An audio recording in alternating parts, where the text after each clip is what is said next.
C'est toujours fascinant de voir à quel point notre perception peut basculer quand on regarde la réalité à travers une lentille purement scientifique, n'est-ce pas?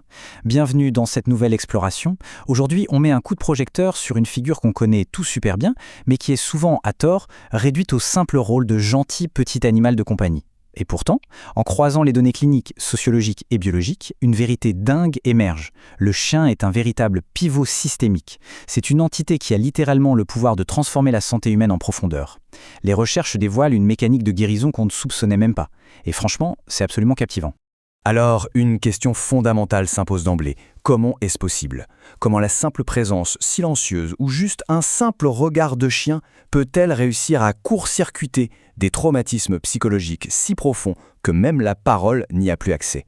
C'est exactement l'énigme qu'on va décortiquer aujourd'hui, fait par fait, pour comprendre ce qui se trame vraiment en coulisses.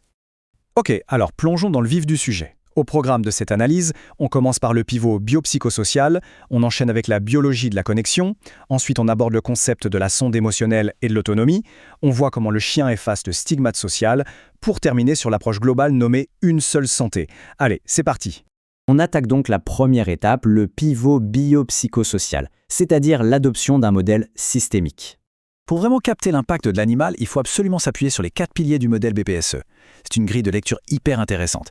C'est exactement comme le principe des poupées russes. Tout commence au centre, dans l'infiniment petit, le pilier biologique, là où s'activent nos hormones. Ce socle vient ensuite taper directement sur le pilier psychologique, influençant l'esprit et la gestion des traumas. Et ça s'élargit encore. Ça touche le pilier sociologique, c'est-à-dire nos relations avec les autres, pour enfin englober le pilier écologique, l'environnement global et le bien-être de l'animal lui-même. C'est cette cartographie qui nous fait réaliser qu'un tel partenariat résonne massivement à tous les niveaux de l'existence. Ce qui est vraiment intéressant avec cette illustration biomécanique, c'est qu'elle traduit brillamment une idée centrale. Non, l'animal thérapeutique n'est pas une sorte de peluche réconfortante qu'on allume avec un bouton. C'est un organisme vivant, d'une complexité absolue. Il scanne son environnement, traite des tonnes de données non verbales à la seconde et réagit en temps réel, émotionnellement et physiquement. C'est un partenaire ultra sophistiqué pour le coup. On passe à notre deuxième axe qui s'intéresse à ce qui se passe sous le capot, la biologie de la connexion. En fait, on pourrait dire que le chien agit littéralement comme une armoire à pharmacie sur pattes. Les recherches sont formelles. Dès qu'un contact positif et sécurisant s'installe avec l'animal, une cascade physiologique mesurable s'enclenche dans le corps. Bam! Chute drastique du cortisol, la fameuse hormone du stress qui nous ronge de l'intérieur. En parallèle, on voit des pics d'ocytocine, l'hormone de l'attachement, et de dopamine, le neurotransmetteur de la récompense. Et ce n'est pas tout. Le rythme cardiaque et la pression artérielle se stabilisent. Bref, la simple présence d'un chien modifie radicalement et physiquement la neurobiologie humaine. C'est quand même dingue. Ce qui nous amène tout naturellement à la troisième dynamique, l'animal comme sonde émotionnelle et vecteur d'autonomie. Alors, ce fameux concept de sonde émotionnelle, qu'est-ce que c'est? Eh bien, face à un trauma sévère, notre langage, qui est géré par le cortex préfrontal, est souvent bloqué. Les défenses sont juste trop hautes.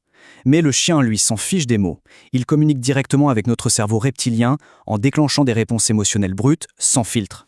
Il agit comme un incroyable détecteur de mensonges émotionnels, il sent tout de suite le décalage entre une souffrance qu'on essaye de cacher et la façade qu'on montre aux autres.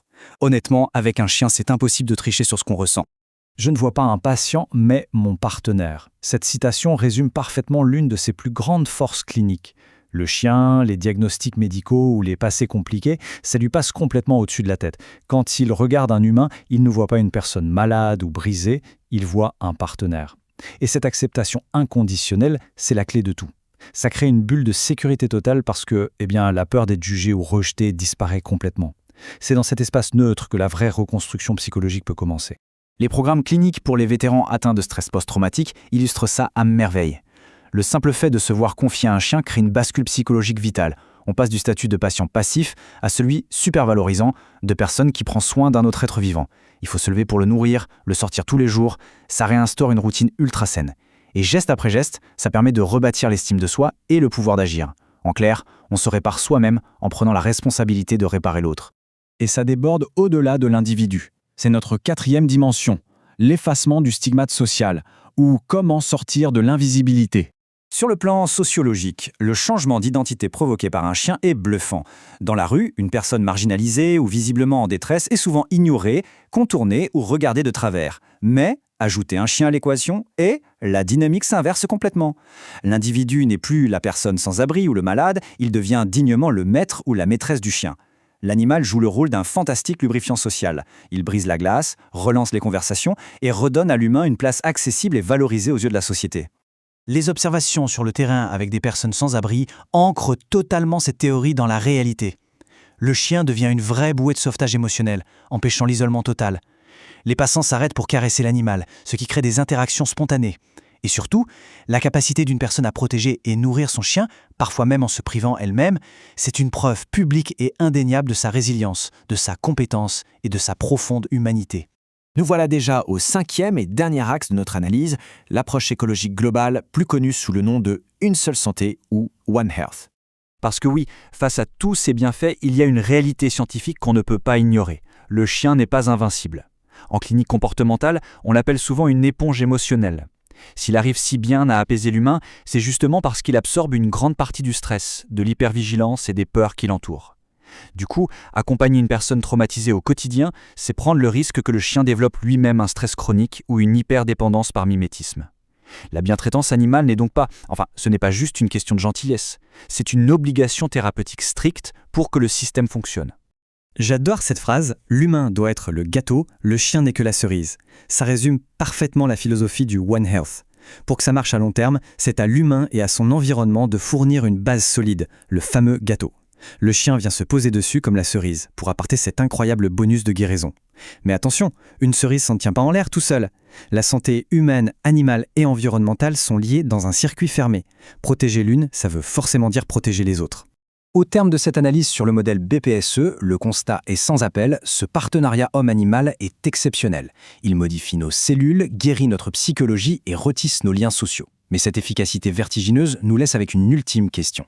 Si un chien possède la capacité prodigieuse de stabiliser l'ensemble d'un système humain, est-ce que notre société contemporaine est vraiment prête à garantir avec la même intensité l'équilibre émotionnel et écologique de l'animal en retour ? C'est une réflexion majeure qui nous pousse vraiment à repenser la responsabilité qui nous lie au reste du monde vivant. Merci de m'avoir suivi et à la prochaine.